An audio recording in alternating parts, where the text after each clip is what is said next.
How FedEx cut its tax bill to $0. The company, like much of corporate America, has not made good on its promised investment surge from President Trump's 2016 tax cuts. You guys, before we get into this one at home, first, this is not investment advice. This is only commentary, but you know that. Secondly, if you like what we're doing, should subscribe, like, share these videos, help us get the word out. And finally, if you like us, if you like what we're talking about, if you're curious about what we do here in the office, we do comprehensive wealth management for our clients. So give us a call and see what we're talking about, what we're doing here. So this article, who came up with this one first off? Chelsea. I did originally. This article was, I don't know, there's something to it. I don't want to get too opinionated. I'm just going to read the overview of what they say here.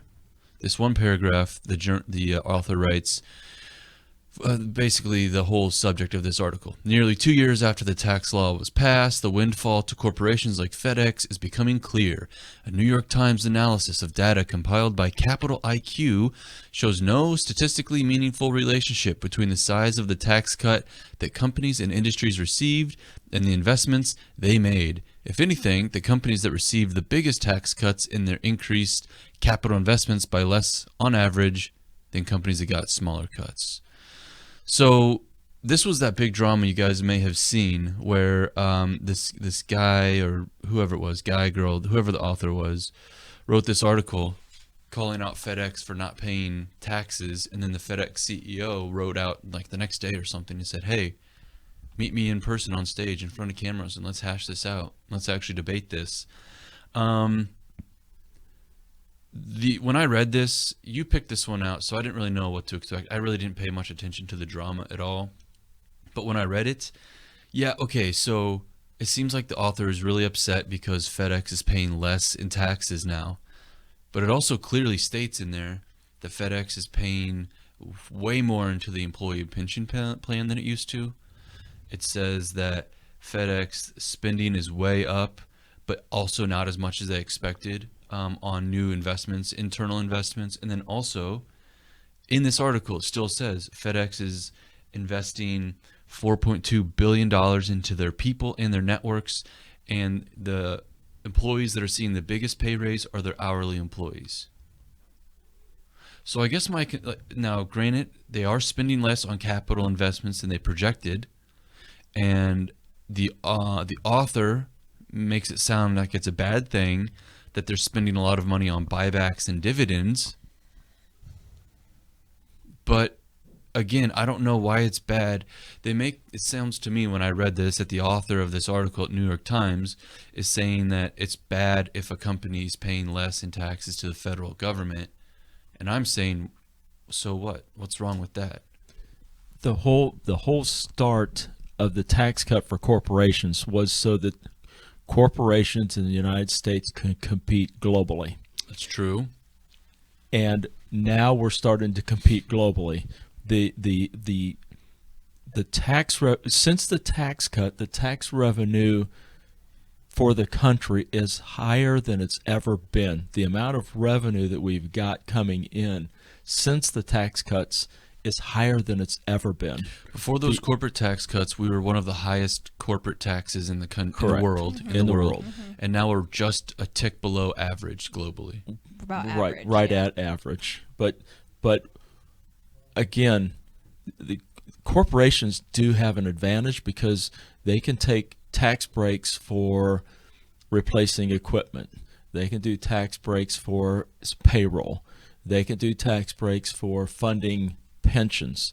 But the whole idea behind it, I go back to square one and say, it's to compete around the world, and the tax revenue for the country's up, the economy's up, more people are working now than ever, and the value of 401ks and investments are up, and a lot of the 401ks have FedEx as a company stock within a mutual fund or within their portfolio in their indexes that they would have.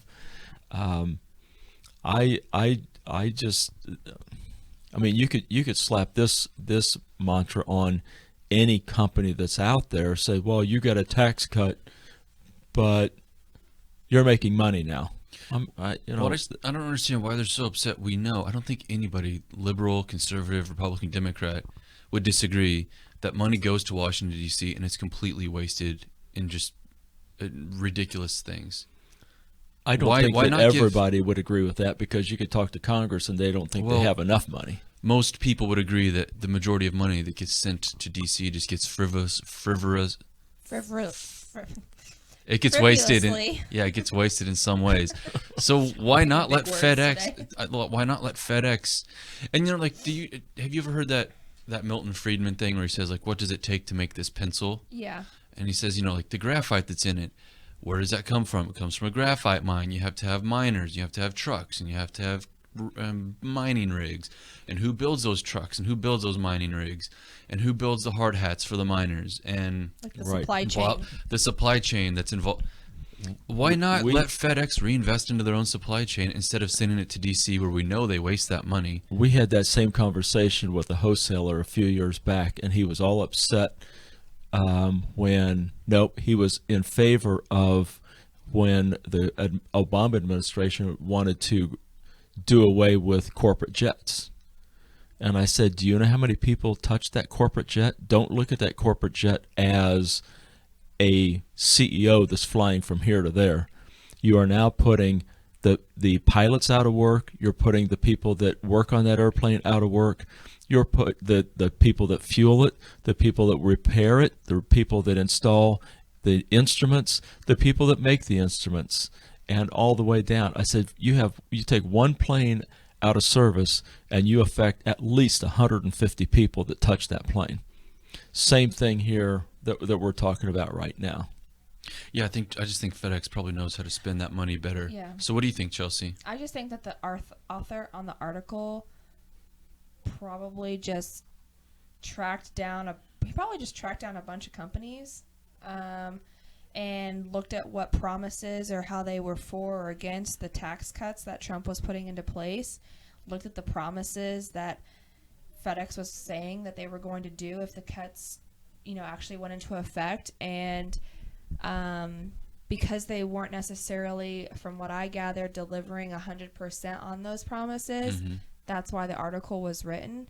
Not saying that FedEx has done anything bad and FedEx hasn't reinvested in itself. I guess going with like the buybacks and the dividends, maybe the author is looking at it where FedEx isn't necessarily incentivizing everybody or the country as a whole. They're only incentivizing people who own shares of FedEx. I'm not sure what angle he's trying to go for.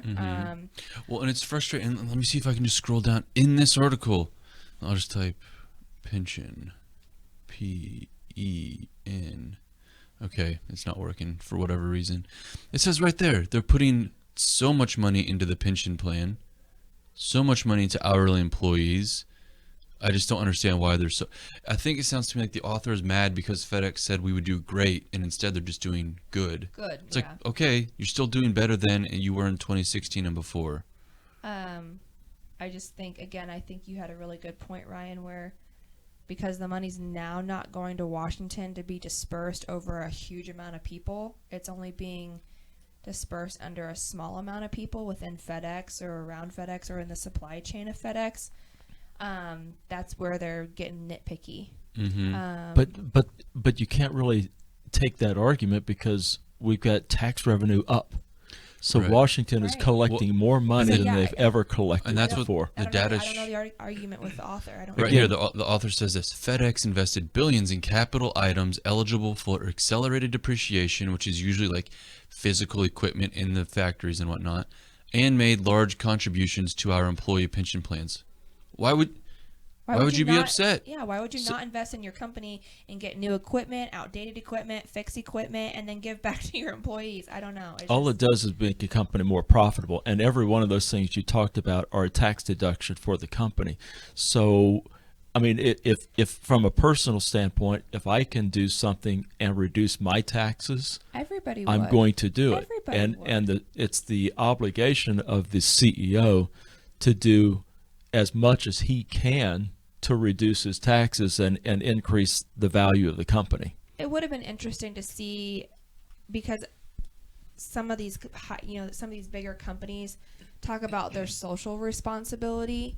It would be interesting to see if this was not just everything that FedEx was doing with the money that they were saving on taxes by reinvesting in themselves, but what socially they were doing, what fundraising or charities or something that they were doing for the environment, for globally what they're doing. And unfortunately the author doesn't touch on that, because a lot of these companies like an Amazon or a Google or an Apple or FedEx in this situation preach about their social responsibility and how they have such a high regard for that. So it'd be interesting to see, in addition to what they're doing by reinvesting in their company, what else they're doing with the tax breaks that they are getting. It did say, actually, one thing you mentioned a moment ago, airlines. It says here, how many new 747s or 37s did they buy? They bought like 25 or something brand new jets to deliver with. So but then right there, that employs how many more people? Right. Again, it goes back to that whole, how many people is this going to... I wish I could find it. Anyway, yeah, they bought something like 27 new jets from Boeing to deliver all their stuff. How many people at Boeing touched that jet? Right. And the guys in D.C.